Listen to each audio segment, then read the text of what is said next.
transformasi di bidang pengawasan, ya. Pengelolaan keuangan negara yang dibebankan kepada para kasatker, para KPA khususnya, ya. Nah ini penting ya.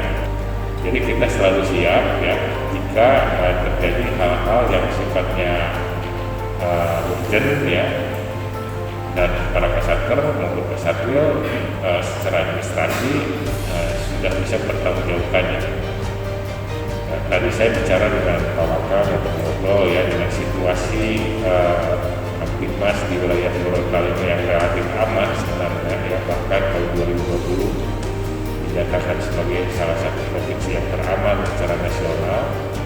Yang harus kita tonjolkan adalah keunggulan kita di dalam tertib administrasi